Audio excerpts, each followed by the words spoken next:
Charlie, oh, you're so wait. Charlie, oh, you're so wait. Charlie, oh, you're so wait. So you challenge Charlotte to a match? Ladies and gentlemen, get ready for Talkamania. It's Rusev Day.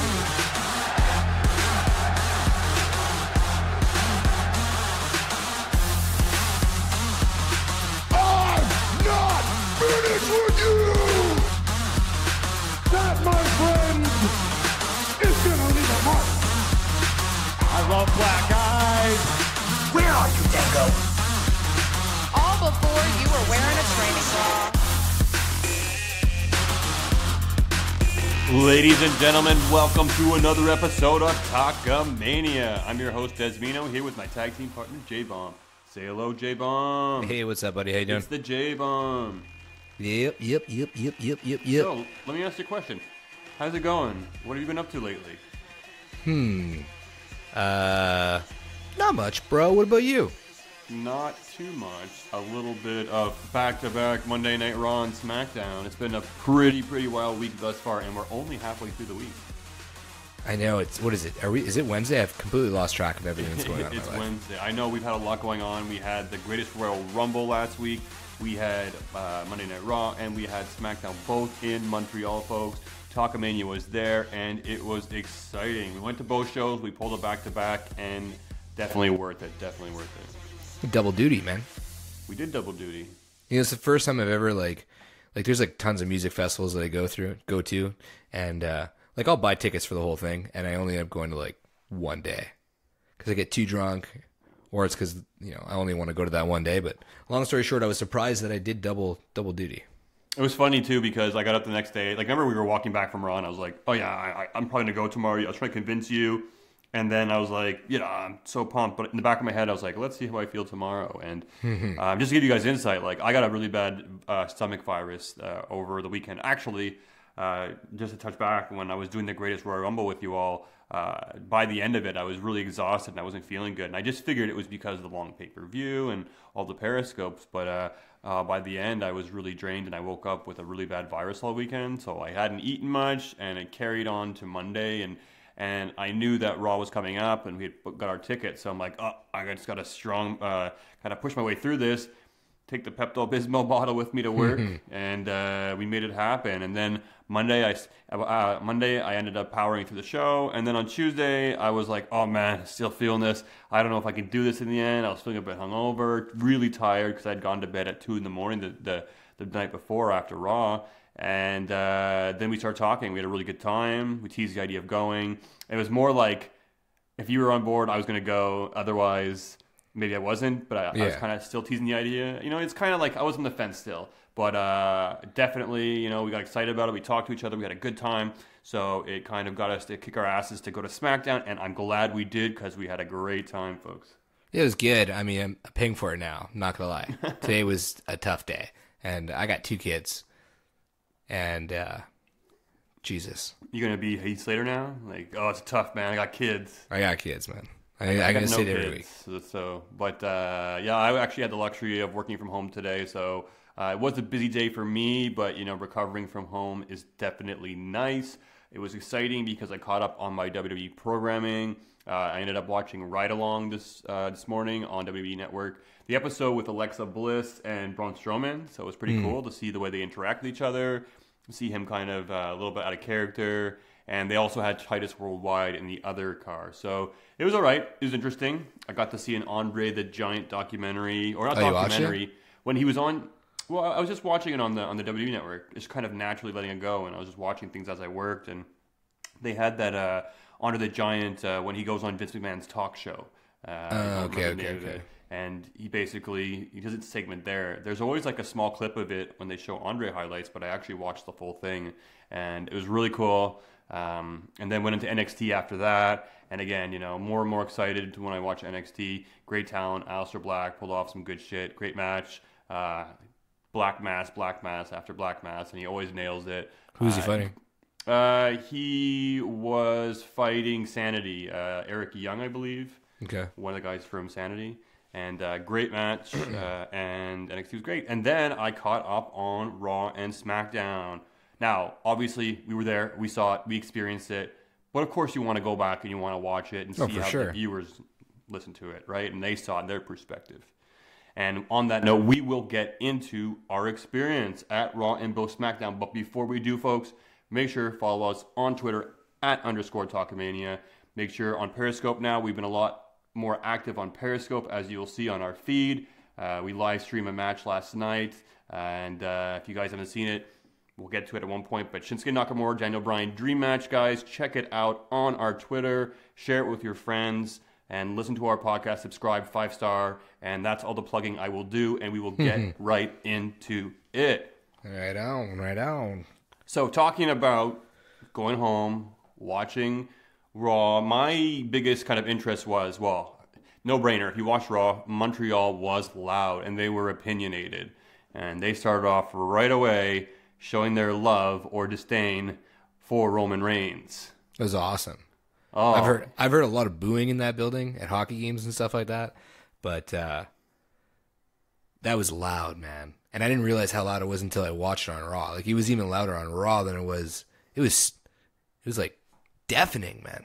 And even to that fact, though, when I do watch it, they do quiet it. So I'm going to tell you, folks watching at home, it was even louder in the building, because when he walked out on stage, you'd hear his music, and the booing wasn't too loud. It was when he came down to the ring, started cutting his promo, and they really laid into him. But even before that, when he was coming down to the ring, it was deafening. So they have a tendency to kind of quiet it down as much as they can, but the reality of it is they can only quiet it down so much. And, you know, as you saw Roman cutting his promo, he had to just continue through the boos through most of it. That was awesome. I'm sure he's used to it by now, but at the same time, sure. you know, there must have been some question marks raised in the back, like, dude, but I don't know. I don't know, man. I'm starting to think that, like, some of the success of Raw is based on Roman Reigns getting booed. Like, it creates such a fun atmosphere for the fans. Like, some of the most fun I had watching Raw was booing Roman Reigns, and it made you want to cheer everybody else so much louder. So, like, that's what I felt was missing a bit from SmackDown, that there was no, like the crowd got into it for SmackDown, but it wasn't the same as Raw. And I'm starting to think that Roman Reigns getting booed is probably what's best for business right now. It definitely does work. I mean, the fans like to participate, even if they don't like somebody. Like they like to say, "Angle, right? You suck," but you know they don't think obviously he sucks. So again, I think people like to boo Roman Reigns. I think that's what I mean. I don't think they're booing him anymore because they legitimately don't like him. I think they're just like, he's the guy to boo. When you see him, you boo. This is fun to boo and to cheer anybody who beats him up. Well, they were even kind of giving Jinder Mahal a little bit of a... Not like... They weren't cheering him. I mean, I know he's Canadian. I thought he'd actually do a little bit better based on that fact. But, I mean, again... I cheered him when he came out. Well, a lot of people did. But then you have Sami Zayn and Kevin Owens, who are locals. And, man, they were so over that night, it was ridiculous. Oh, man. When Sami Zayn came out, like, watching it back on Raw, it was like... That's the loudest pop I've heard in a long time on Raw. Kevin Owens was even louder. Go back and watch it. Kevin Owens got a super loud pop in the ring when he was like doing the popularity contest. And when he came out, go back and check it out. Sammy's. I watched it. I'm sure Sammy's was louder when the music hit. No, I think they thought both of them were coming out when Sammy's music hit. That's why. I think they were taking advantage of the pops, right? They wanted to do it twice instead of having them come out together. They could have done it, but they want to have those two pops. And there's a good way to kind of measure them, to kind of see where they stand with the Montreal crowd. And definitely when Kevin Owens came out, at least for me, a guy who was world champ, I think he was more prominently in the spotlight. And I think, people are more familiar with him. But there's no denying that Sami Zayn got a massive pop. I think if you look at Kevin Owens too, go back and take a look at it. I will urge you, because you'll see, first of all, but then you're not going to just see that. Kevin Owens does this thing where he kind of like puts his fist against his face. He touches his eyes. He looked like he was going to cry. He looked like he was really touched, and I bet you he was. Kevin Owens is a big softie, and I'm pretty sure he was touched. And awesome, great for him. It was cool, man. His father man. was in the crowd too. Yeah, it reminded me of like Attitude Era pops. Like it popped, and then it got even louder. You know what I mean? Like it like pop. It was just really cool to see. Another cool thing was that like for the first time ever, Braun Strowman was booed on Raw.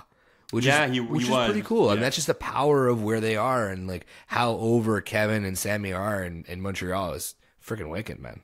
Well, there's something special in certain crowds, right? I'm not going to say Montreal's the best crowd. I mean, Corey Graves did on Twitter, and other people may debate it as well. But there's some crowds. Chicago's one of them as well, too. And they're loud, and they can hijack shows. And definitely did that to some degree. But Chicago hijacks shows. That's the difference. I don't feel like we hijacked it.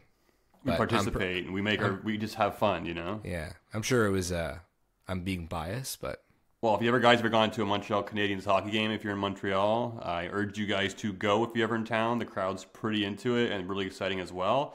But this, especially this season. Nother, yeah. Hey, we got 3rd pick overall, so let's see. We'll see what we can do with that. But yeah, it definitely was an experience and a half. It was great. We were on the floor, not too far back, a couple rows back, and it was an experience. It smelled a lot like, I kept saying that, popcorn and farts and beer. Lots of like... Yeah, sorry about that, man. Those typical wrestling fans that don't come out of their house very often. But again, that's what's great. You have all these people that come over, different fans, different ages, women, men, old people, young people, people with their children. I'm sure J-Bomb's going to be bringing his kid one day. Oh, yeah. I was tempted to do it for Smackdown. Jay was talking about how his kid is going to be a wrestler. So mark your words. This is it. We're making history. That's right. What's his stage name going to be? Do you already have it picked out? Or are you going to let him choose it when he's ready to fly, spread his wings and fly? Well, I'm going to let Vince McMahon or probably Shane McMahon choose it because he's going straight to WWE. Cool. Will he be on the A show or the B show? We'll see. We'll see what's going on then. He'll be on the show. The show. But dude, walking into the building and like I don't go to many live events, and that's the first Raw that I've seen. And back in '97 at Survivor Series, they didn't have the Titantron. So when we walked in, like you pull the curtain, walk in, start walking down towards like the ground. It was like surreal, man. To see the ring, to see the Titantron with Raw on there, and then to see the Raw banner going around, man, it was like a really, really cool experience. Like if you haven't been to a live event, you have to go. Like, do not pass it up. Like I will never ever pass it up. Like I'm considering going to Toronto. Yeah, it's definitely not out of the realm. I mean, we also have Ottawa when they do an Ottawa show from here. Do they do Raw or SmackDown in Ottawa? They not often. Again, it's Toronto, Montreal is your main places, but if they do, sometimes they do Ottawa shows. It'd be cool to go. And to your point as well, I'd gone to Raw a number of times, but it's been quite a long time. Obviously, the production value they put into things now, the LED lights, the rings, the ring posts as well have videos on them too. It's pretty crazy to see. You nailed it right in the head when you were saying that you need to go see the experience. The screen itself is so large, so booming. All the backstage promos, you can kind of feel them too. Like they're talking the bass. It's just, it's a hell of an experience. It's just cool seeing the ring. It's just super cool. Like because every time I walk in that building, it's ice. For hockey. Yeah, it's interesting to see the different setup for sure. And like we were pretty close that first night, man. Like we were like 10 rows back. Yeah, we were. You said that you saw yourself. I was trying to check you out, see if I could find you today. I couldn't. Oh yeah, Seth Rollins match. Oh, Seth Rollins. Let's get to that, folks. Yeah. Now, geez, this guy pretty much stole the show. It was Monday Night Rollins. If any night was Monday Night Rollins, it was that night in Montreal.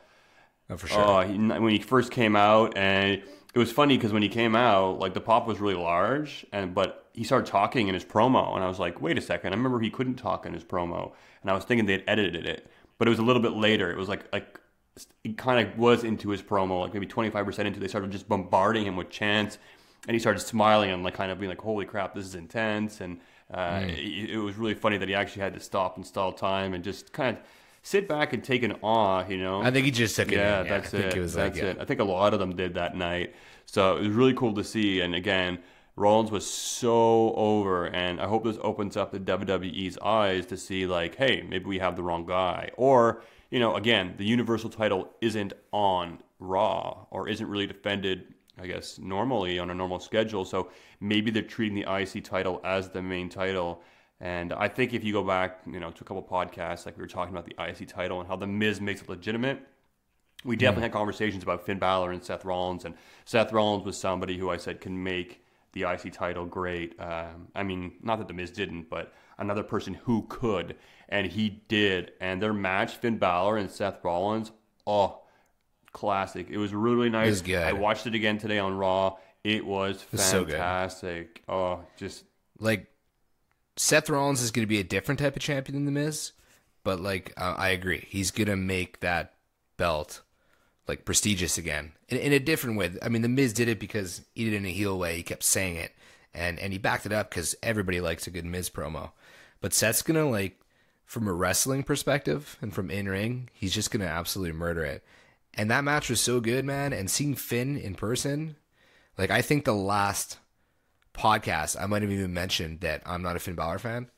I'm a Finn Balor fan now. What made you seeing a him live, man? Finn Balor fan? Just seeing him live, man. Like, he was, I don't know, he captivated me. Like, in ring, on the mic, it was just everything. I don't care for his entrance, and I think that's maybe why I don't really like him that much. I don't like those kind of entrances, but I don't know.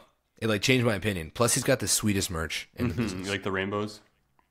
Well, the rainbow's cool, but like I was on the WWE site today because I got a few things to talk about with merch, but honestly, a lot of the merch in WWE is crap. Like, it's kind of cartoony. Like, apart from like the AJ Styles ones are pretty cool. Rusev Day is pretty decent, but Balor is decent. It's got good stuff. The OGBC is cool, but I'm not a huge fan of, like, you know, old school Bullet Club or anything like that. But I couldn't get over when we were at the show.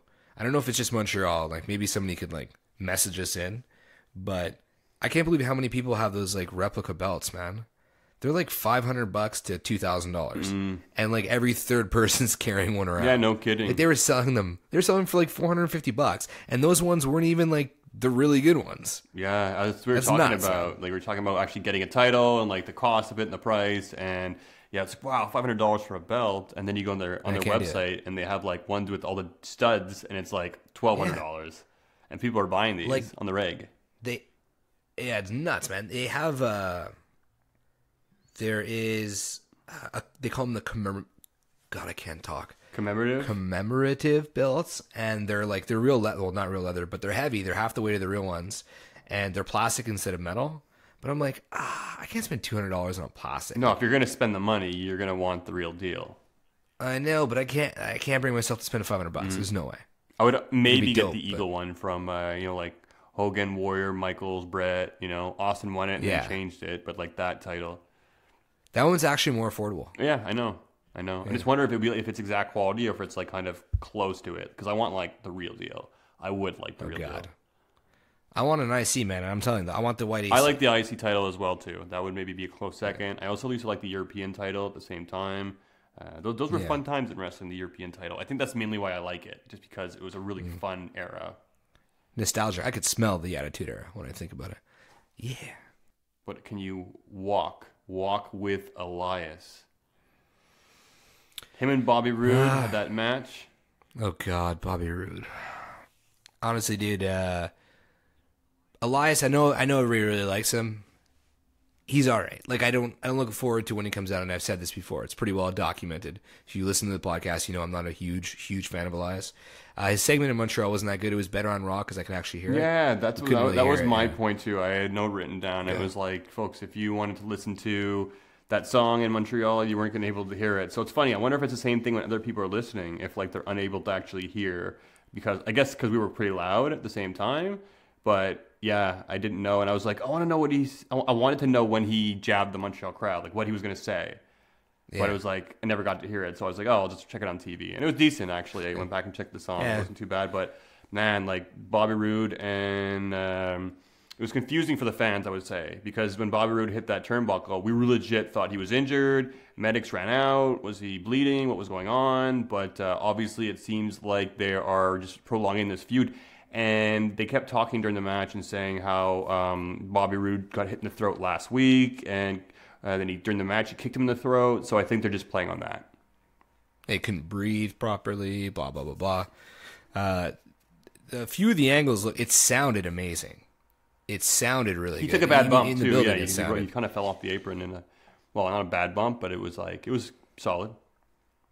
But then they showed like that third angle face on where like he hits him like directly in the chest and he grabs his throat. So it was kind of poopy, but Bobby Roode is poopy and I wasn't expecting much from it. I think it's a step down for Elias, to be honest.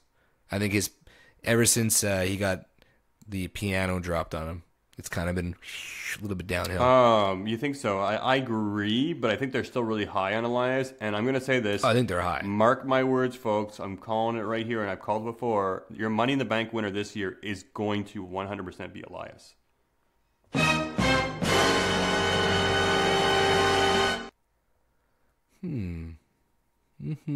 He is it. He is the man. He will be the Money in the Bank holder. I am so certain of this. But I might be wrong, if folks. Not him, then I just feel it. I just feel it. I have a whiff. I just have this sensation, this feeling. Before we go further, Bobby Lashley and Braun Strowman together with Roman Reigns. Can we just talk about how messed up that was? That it was just like you tweeted out, water under the bridge between Roman and Braun. Yeah, I guess they're friends now. I guess it's the whole once you're a face, and your friends' faces. So it was a bit silly. But he tried to murder him all of 2017. Dude, you remember the garbage compact? Oh, that wasn't them. But remember with the ambulance, and he came out all bleeding, and then he walked away, and what, really? Dude, he when he threw him on the stretcher off of the loading dock, it was insane. But they did share a look. I know that they shared a look when Roman was getting in the ring, or when Braun was getting in the ring, one or the other. I picked up on that. Okay, as long as they had the look, then everything's okay now. That's everything's fine. okay. You just need that look. But it's just such poor. I don't know what's going on with Bobby Lashley. I don't know what he was his first run. I know everybody talks about his TNA being really good, but because they didn't have any other big stars. I know, but dude, you had him seriously come in to get booed, and it was just not the right guy to come in to get booed. I don't really know where Bobby Lashley fits right now. He kind of came back, and he's not really in a program. He's just a tag team partner, and he tries, but keeps botching and dropping people. He's so botchy. Yeah, I mean, I don't know I don't know. And it was kind of the same thing during his first run. I never really got him. Oh, really? No. So we'll see where he ends up. But did you catch Botchamania yet this week? No, I haven't caught Botchamania for quite some time. I changed where I sit at work. So my screen is more visible. So I used to sit there on my lunch, and I could sit there on my lunch and watch them. Yeah, lunch but is still, people from a distance are it looks like I'm watching wrestling or look like watching video. So I try to fit them in when I can. I have some catching up to do, but no, I have not. He almost killed Cass. That's what I'm getting at. He almost killed Cass at the Greatest They already Rumble. have that up in Botchamania? Oh, yeah. Well, I'm sure he was like, oh my God, Titus O'Neil slide. I got to put this everywhere.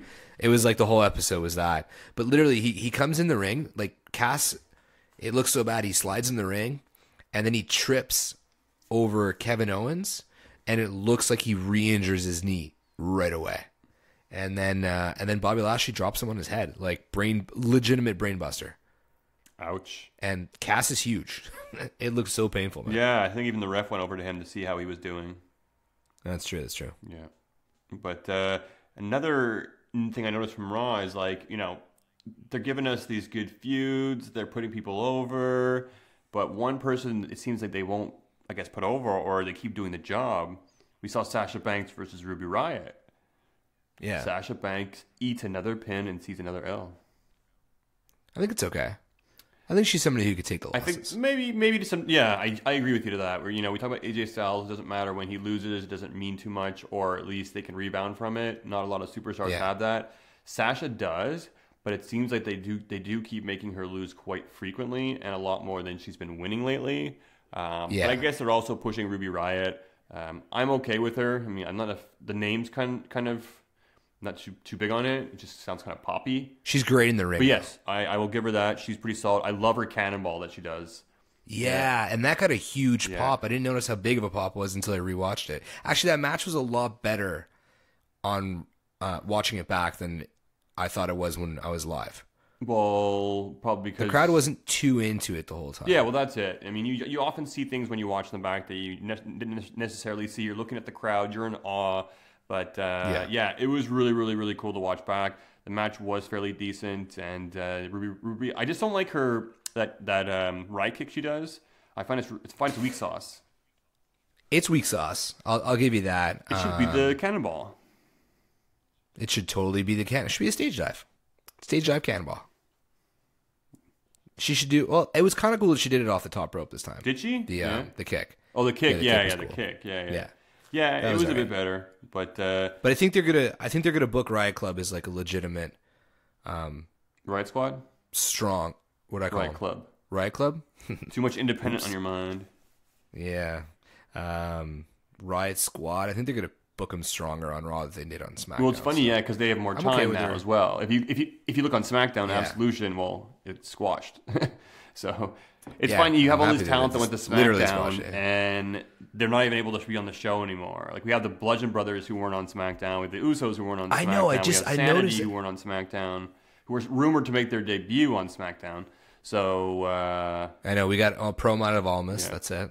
but even on Raw, we had Ember Moon wasn't there. So it I know. I noticed that too. just goes to show you that like already they debut her and they don't have her, so they're injecting too much talent. And I feel like a lot of these people would have just been better off in NXT having these epic matches at Takeover. I mean, I'm okay with not all the talent being on every Raw. And I think that they should kind of, like, less is more, and I get that.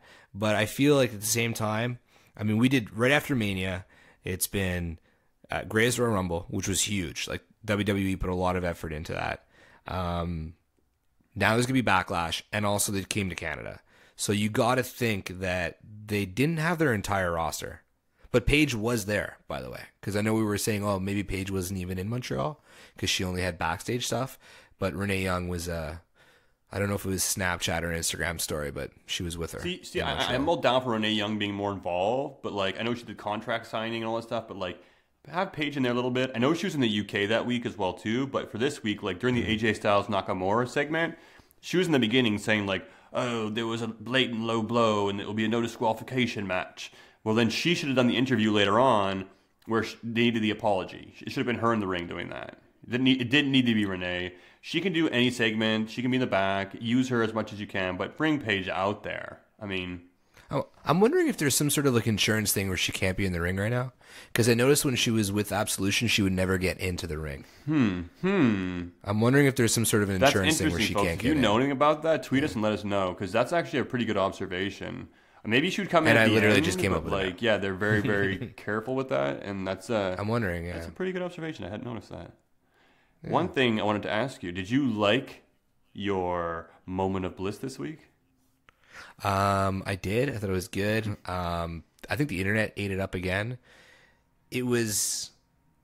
I'm not gonna lie. I was pretty drunk by the time that came on, but when I did watch it back on TV, it was Her entertaining. delivery was funny. She's like, that she's small. She's, it's a cup, and you sit in it.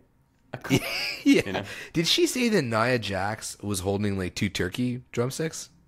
I don't remember that, but if she did, wishful thinking. I think you were drunk.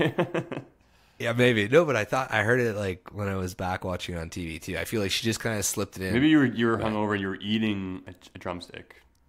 I don't know, man. Because I don't know. It's good. I'm enjoying it. I saw somebody tweet on Twitter today about, they had like the Cure for Connor bracelets. They should make like an anti-bullying campaign, like for Moment of Bliss, and sell it as merch. That could be It would interesting. kind of be funny. Yeah. I think it would be pretty cool. Well, yeah, they could. Because I saw they were selling bracelets there too for their cause, so they could just, why not? Could raise money at the same time. Were they still selling Connor the Cure? I don't know exactly what I Cure for Connor? they were. I bought those a while ago. Did you? What did they look like? Yeah. They're like colored Yeah, beads that there. must be it then. Yeah, Yeah, cool. They're inexpensive. I think they were like $12 each. Well, that's good. It's for a good cause. I was a bit disappointed though with Natalia. Like, okay, I'm very happy. You get to see her. She comes out. They always usually give her to us when we have a show in Montreal. But the match itself was a bit and then I'm a bit salty that I did not see a sharpshooter tap out. Brett screwed Brett. I don't know if they're going to do a sharpshooter in Montreal ever again. No, But, I've seen them, and she would bust them out. Cesaro will put somebody in a sharpshooter, but In Montreal? yeah. Why Okay, not? okay. Again, I don't know. A part of me, like when watching it live, I was like, "Whoa!" Because I was watching like Ronda awkwardly chase Alexa Bliss around the ring. Like she almost bailed. Did you see her? Did you watch on TV? I didn't notice that. There's a point no. where Ronda, yeah, and it ended really quickly live because I didn't see the roll up. I was like, "Wait!" All of a sudden, it's over. But I don't know, man. It kind of looked like Natalia tweaked her knee. They've been playing that So I though. don't know if there Remember was she an got thrown out of the audible. ring last week, and she was holding her knee. They're just milking it. Yeah, they're just milking the injury. But again, I mean, it's only a matter of time till Natalya is going to turn on Ronda. We all know it. We all see it. I think she should have her first match on Raw. Put her in a tag team match. The fact that she's not wrestling at this point, come on, man. It's kind of annoying. She's got that first match under her belt. Get her in the ring. You think Ronda's going to... Natty's going to heel on Ronda? I think it's going to be the other way around. I think it should be their way around.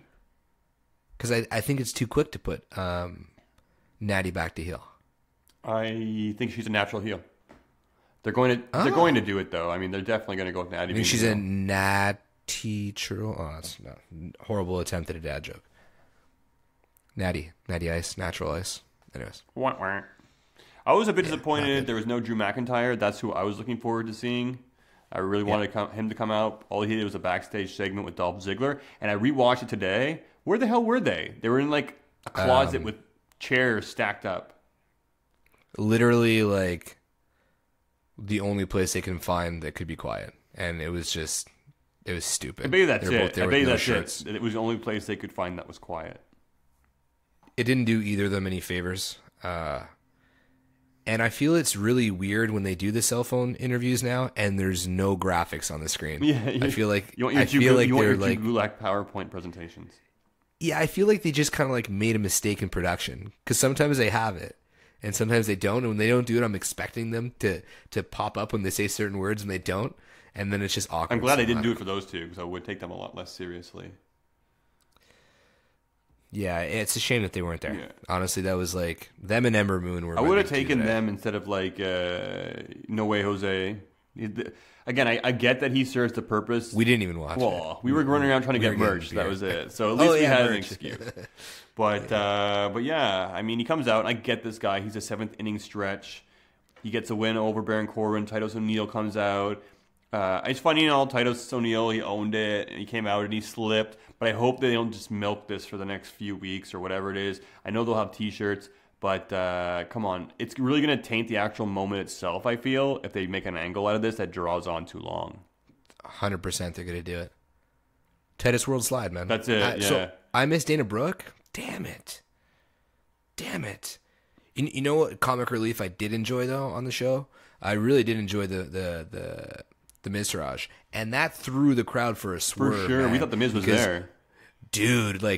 Maurice is from Montreal, so I was a little bit I had a feeling is Maurice gonna be on SmackDown? That was going through my head, and then when Awesome hit, it was just I lost my shit. I turned around to the guy behind me, and I was jumping up and down, yelling at his wife, and then I heard you be "It's the Miztourage," and literally in my heart was just well, one, I was embarrassed because I was extremely excited about it, and I think that crowd was.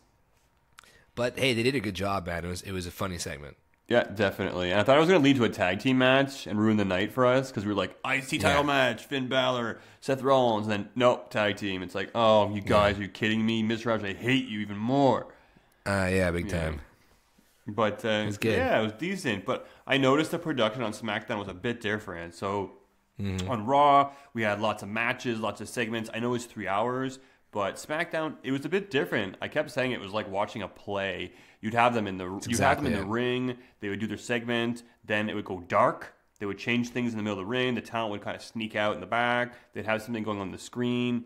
It was interesting. It would have a really kind of creative flow to it. And for what it's worth, I enjoyed it because it was a whole different experience. But one thing we can both agree on, too many damn commercials. Oh, dude, the commercials were unbearable. It was really unbearable. But like you said, there was a certain amount of fluidity that was missing from the show. Not many matches either.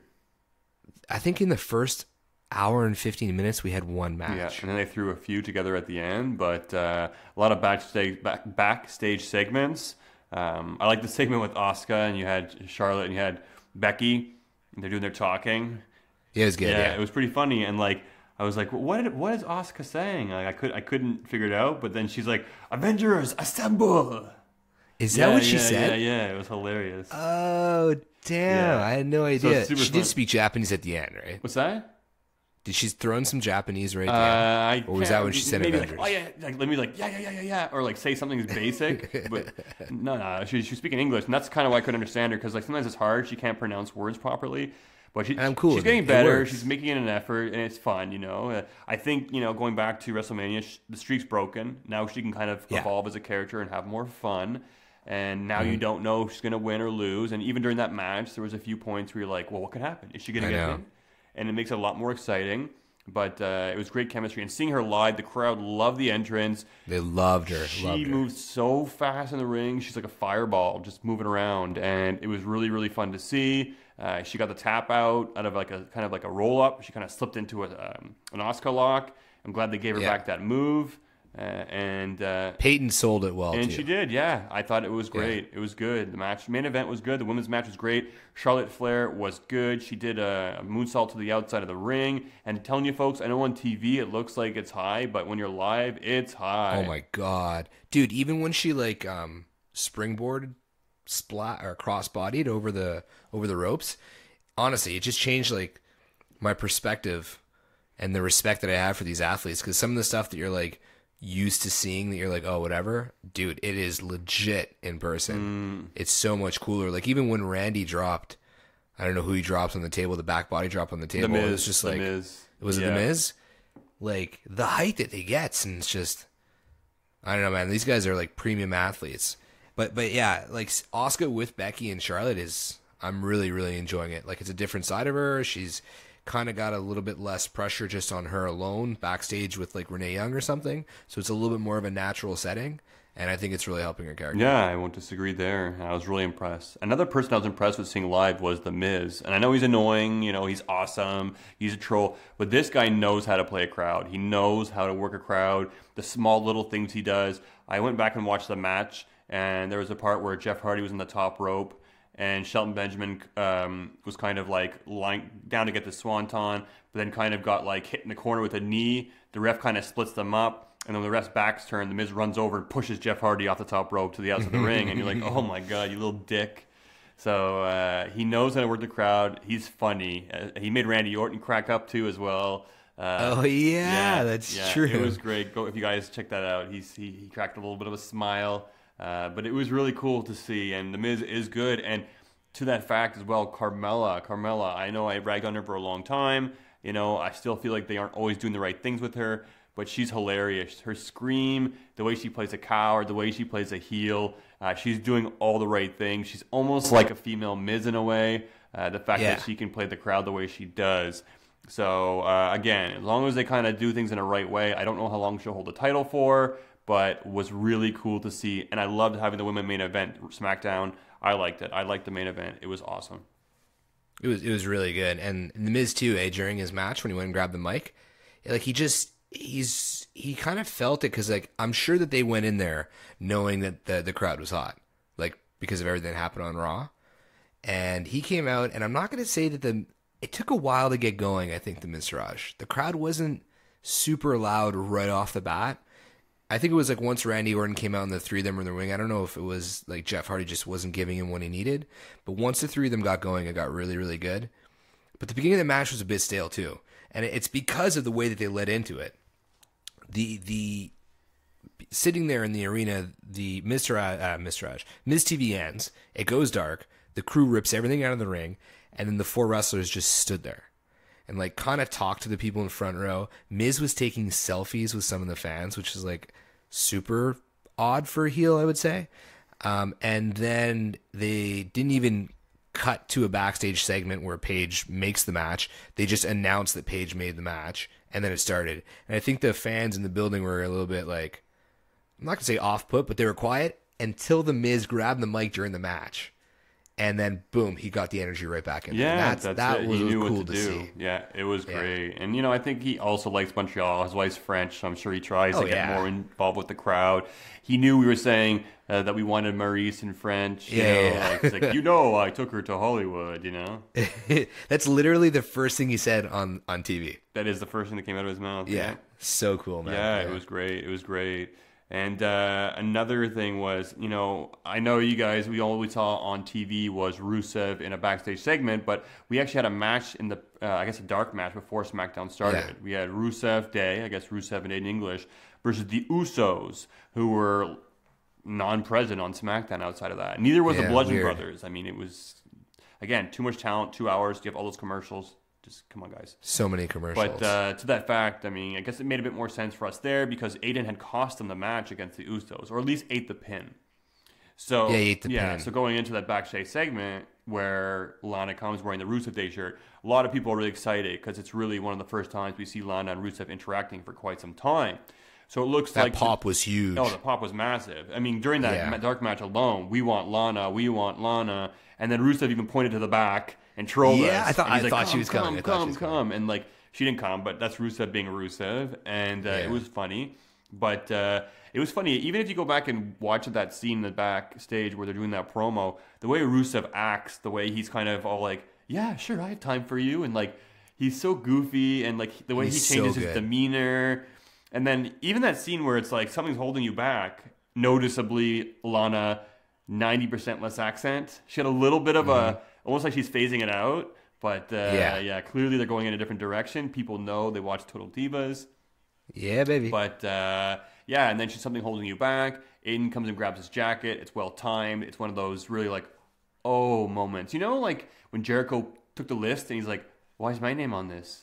And it's kind of like, yeah, exactly. Oh, here's my jacket. And you're like, oh, it's Aiden. Oh, yeah. No. Oh, I'm torn because I like Lana and him together and I like Aiden. Exactly, dude. It was, honestly, it was a minute and like 20 seconds of pure brilliance. To me, it was what made the show really...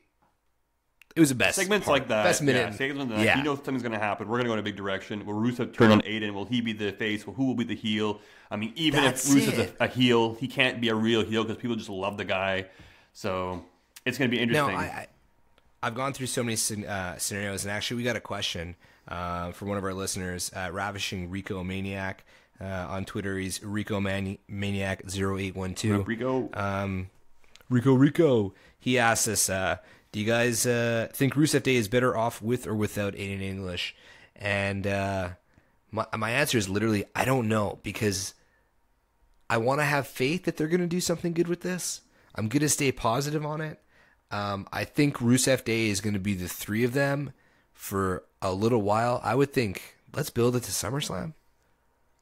And I just don't know if like they're going to make Rusev stay heel and really get Aiden over as a face, because imagine they started like Happy Aiden Day or something like that'd that. That'd be too much, but I agree. One versus the other or something along the lines? It's a tough question to answer and you don't even know where they're going to go, and that's what kind of intrigues you. I would like to see them all work in harmony. They've done it before in the past, mildly during backstage segments, but it's obviously not the direction they're going to go in. I'm sure they'll go into some angle where Rusev is going to, kind of listen to Lana and, turn his back on Aiden English. They'll have a feud. They'll exchange some pinfalls maybe just to put Aiden over a little bit on his way kind of off onto his own path. But putting Lana together with Rusev, it was so successful earlier on. They had a great run. Rusev was undefeated for the better part of a year. It took John Cena to do it. And now he's eating pins week after week. I think it's good. I think they've been in the doghouse long enough. Give them a chance and let's do it. I mean, God, they sell like top merch. So come on, WB has to open their eyes and they have to kind of look at the big picture. And I really hope this is us getting back on track with Rusev, because he should be on the path for greater things. And this is a storyline that doesn't need a title, which is dope, which are always really fun. It's usually some of the best storytelling in the last few years.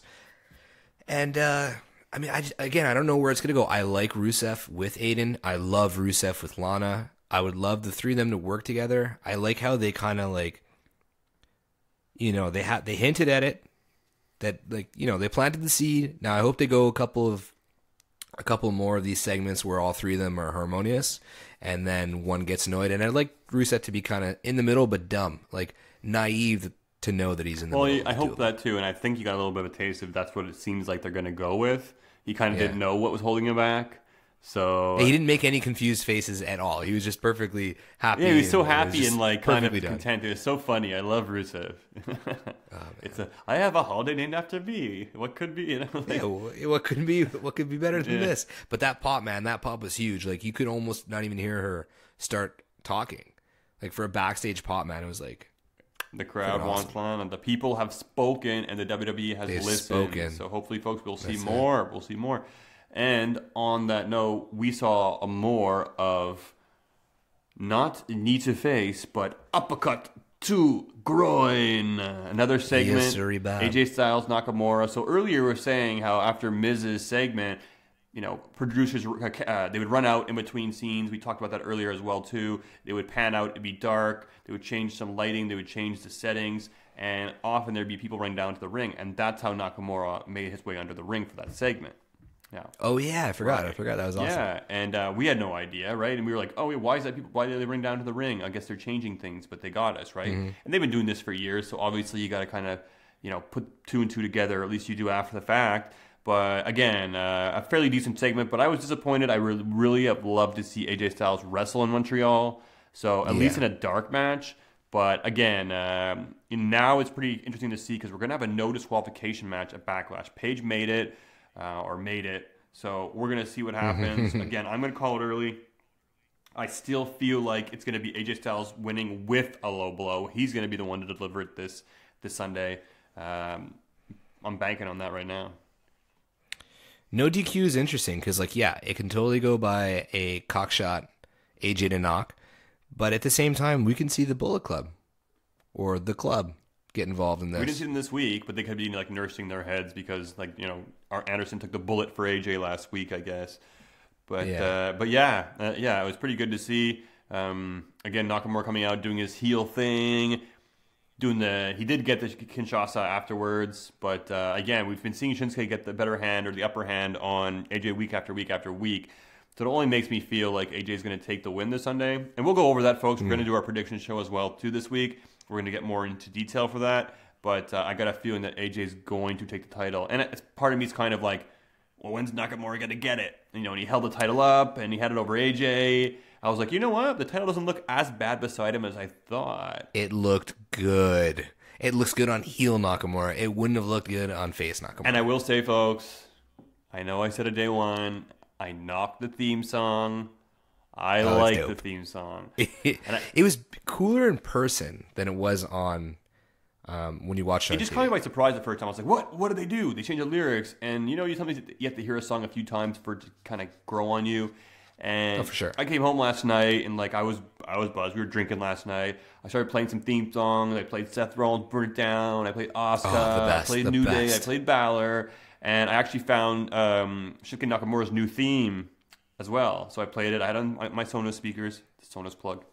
And it was awesome, man.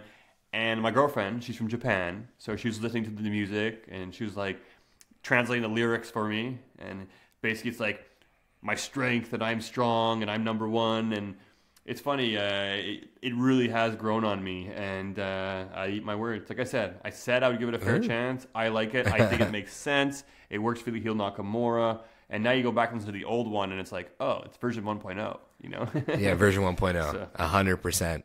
I know you were disappointed that AJ Styles, we didn't get to see him fight. But we got a pretty good gift. We did, folks, because after 205 Live, which was all right. It was, 205 Live, it was fun. Drew Gulak was good. We had some good matchups. Was it? I enjoyed it. This guy does not like 205. He doesn't like the cruiserweights. It's not going to be Raw. It's not going to be SmackDown. It is what it is. I liked it. But yes, we got Daniel Bryan versus Shinsuke Nakamura, folks. A dream match gifted to us, and it was spectacular. If you guys have not seen it, jump on our Twitter page. We periscoped it, and it's up there, and enjoy it, folks, because it is lightning in a bottle. The match ended in a way that leaves you wanting more, but it was genius at the same way. He interacted with the crowd at the end, and it was a magical moment. I feel the WWE opened their eyes to a degree to see that Montreal can be an amazing crowd to be in front of. I hope this opens up the door for more pay-per-views and shows, and that means more Talkamania and more you being there, us being there, and experiencing it, because man, that was something. You want to humble brag it? We got 1,500 views on that video. It was, again, the people want what the people want. This is the match that people are looking forward to and want, and it's a match we're probably going to see again. And, you know, we're going to look forward to each and every time these two get in the ring together. So, before we wrap this up, I got a question for you. Out of the whole 2 days, what's your favorite moment? Like, what's the moment that you're going to, like, in 5 years, you know, the next Raw we go to, when we're waiting in line for a beer, we talk about memories from this Raw. Like, what's that takeaway from Raw? Or from the 2 days together? Best moment of the 2 days. Best moment of the 2 days? Well, it's tough. You have Shinsuke Nakamura, Daniel Bryan, which was a surprise and was amazing to have and experience. Again, a dream. But I think the magic that was captured at Monday Night Rollins, I think for me, having him in that ring during that promo, and then having that match with Balor, and then after him talking to the crowd in Montreal. Crazy. Incomparable. Incomparable. Okay, good. I just want to make sure we're on the same page here, because really it was a moment that, I mean, I know a lot of people were talking about it on Twitter, saying that it was a moment, but to be there, to be that close, and to see it like start, like you heard it, like the ground was rumbling. You have to understand that, like, you don't hear that in Montreal other than for hockey. We don't have sports teams other than hockey. So it's rare that we get to see this outside of the arena. So I don't know. It was extremely special for me as a Montrealer, as a wrestling fan. And it was cool that I got to experience it with my bud. And my wife was there and your fiance was there. It was magic, man. Not to get emotional, but it was freaking magic, dude. Oh, it was, again. And Seth Rollins connected with the fans in a way that Roman Reigns only wishes he can. And Roman Reigns, we don't know what's going to happen with him in his path, but the fan did not like him. And on that note, Universal title, let's end it off with a question. Don't we have one more question? Yeah, we do have a question. It's Rico, same dude. He asked us 2 questions, actually. I'm glad you reminded me of that because I was going to forget it. Where do we go with the Universal title picture? Because there was not really a big mention of it on well, I guess they mentioned it a bit on Raw, but they didn't do the regular 101 where, like, you know, there's already another challenger up in line. So I don't know. I mean, I didn't pick up on it while we were watching it live, but when I watched back with Seth Rollins, he, you know, put Roman over in his promo. And I hope that they don't start doing that. I hope that's not going to be a regular trend. He's been doing it already. And I mean, he's a nice guy. Yeah. He's the Shield. He has to advocate for people in the Shield. So I get it. He's a face. But that's an excellent question to end the show on. What happens now? Is it going to be just another match with Roman Reigns? Please, God, no. But I feel like he's going to be the one that has to take it to bring it back to the roster to really make it relevant again. Who else is going to do it? Braun Strowman. Braun Strowman could do it, but right now he's in this weird kind of, I guess, deal with Lashley and a tag I feel like team. it's going to get squashed pretty quickly. I hope so too, unless those two start feuding with each other or something, which would be a waste for Braun Strowman if you ask me. But could it be Balor? I don't think he beat Brock Lesnar. Seth Rollins should be the guy, but I don't think he'll beat Brock Lesnar. I really do help me God, I do hope that it is Braun Strowman because he's owed it after that match he did have with Brock Lesnar where he just ate an F5 and took a pin. Come on, this is Braun Strowman. I hope he takes on Brock Lesnar and Brock Lesnar eats those hands. It can't be that hard to set that story up. I mean, you just have to have Brock on Raw. And the Greatest Royal Rumble should have been an opportunity to fight the champion. Yeah, but that kind of might have been lazy. And I think that kind of takes away from like the real Royal Rumble. Like, I guess they could have done it was it a like bonus Royal winner. Rumble, right? It's not like I don't think this is going to happen every. I mean, maybe it will. No, I don't think it's going to happen every year. I'll agree with you on that one. Honestly, all it takes is all they have to do is share a look backstage. Literally, one has to get in the other guy's way. It's definitely not tough to set up. And it's not a tough one to set up. And it's got to be Braun, because I feel like if Roman would have won at Mania or at Greatest Royal Rumble, I'm on board. I'm on board that he can bring it back, on a weekly basis. But it's got to be Braun. And I think that makes the most sense. So there you have it, folks. I think we're both on the same page. Talkamania thinks Braun Strowman is the man who should bring the title back to Raw. Let's bring the title back to Raw. Let's see title defenses. Let's see it being relevant again. Hells to the yeah. And that wraps up another episode of Talkamania. Yeah. I'm tired, not going to lie. But, dude, what a week. It's good training because we have agreed, and our foursome us and our wife and fiance, we're going to be hitting up New Jersey next April for WrestleMania. So this week was a little test to see how we can withstand back-to-back shows. I mean, WrestleMania is going to be a lot harder. I think we're just going to drink a little bit less. I think that's my plan. Yeah, we'll see how that goes. But anyways, guys, check us out on Periscope. Check us out on Twitter. Twitter is @_Talkamania. We are Talkamania everywhere else. What do we have coming up? Oh, we got that merch giveaway that we still got going. So go to our Twitter.